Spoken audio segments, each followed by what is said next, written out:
Win-lose is a paradigm that is scripted by most of us from birth.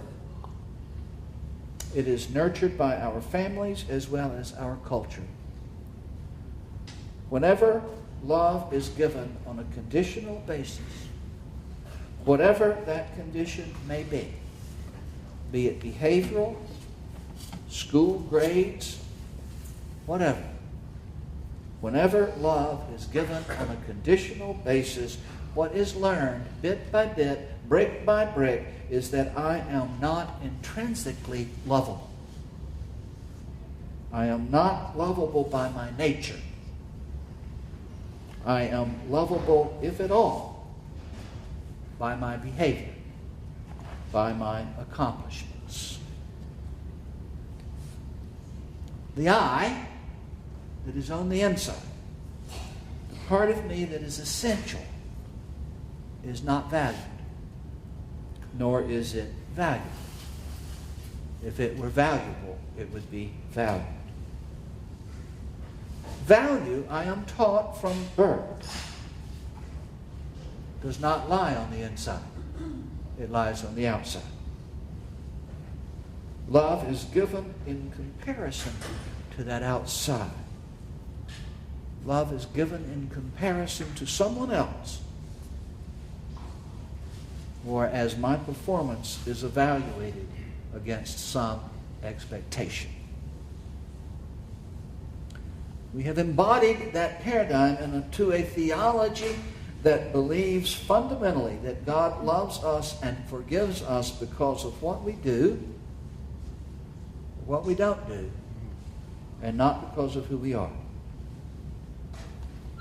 That's why many Christians are more comfortable with the Ten Commandments than they are the crucifixion. That is why we feel it is so important to learn the Ten Commandments. It is difficult, if not totally impossible, to understand that God loves us totally, completely, unconditionally. It feels dangerous to think that way. Who knows what might happen if people started believing it?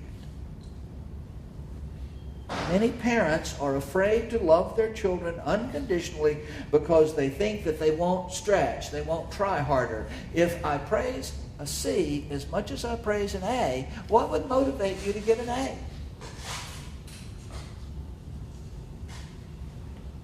And we think we are doing our children a favor. And when our experience of love is conditional, it is hard for us to love unconditionally.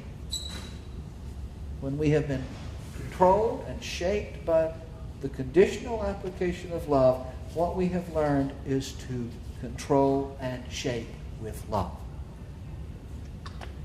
I will love you when your behavior meets my expectation. One of the prophets of the Old Testament, I don't remember which one, but one of the prophets of the Old Testament says that God has spoken to him and has said, "Tell my people Israel that I will forgive them not for their sake, but for my own sake." That God forgives not because of who we are, but rather because of who God is. And you can't shake it off. There is no hiding place. You can't make God stop loving you. And when our basic paradigm is one of win-lose, forgiveness becomes a difficult thing to either receive or give. I am not worthy of it, and I have a hard time finding someone who is worthy to give it to. It is difficult to understand it. It is especially difficult to forgive the unrepentant offender. And of course, there's an appropriate place for competition. I know that. Maybe 7-8-year-old soccer is one of those places. Although I would make the case that what we did in the beginning was to live out of a lose-lose model. Too afraid to value ourselves enough to risk winning. And what we tried to move to was a win-win posture. But maybe not. In any event, there are appropriate places for competition. I believe it is a natural, probably biological thing. When children play games, if you ever watch, when children play games, they almost always can come up with some way to keep score. I think that competition is natural. That drive may have something to do with survival of the fittest, the propagation of the species. It's not unimportant. The problem is that most of life is not competition. The problem is when they told us that they were teaching us lessons on how to get along in life, they weren't teaching us lessons for all of life. And most of life is lived better in cooperation than it is competition. Most of life is lived better with win-win rather than win-lose. And interpersonal relationships, win-lose conflicts, almost always result in lose-lose.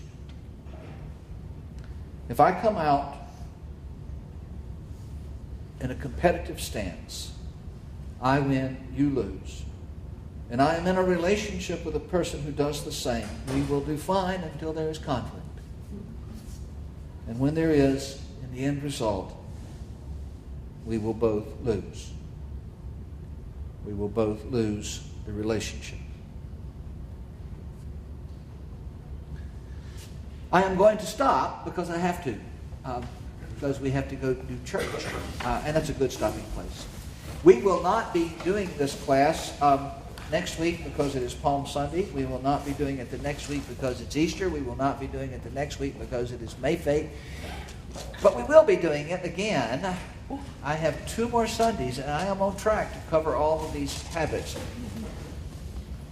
One thing is we're really not going to do 6 and 7 because they don't make much difference. We'll just touch them by title. So, thank you.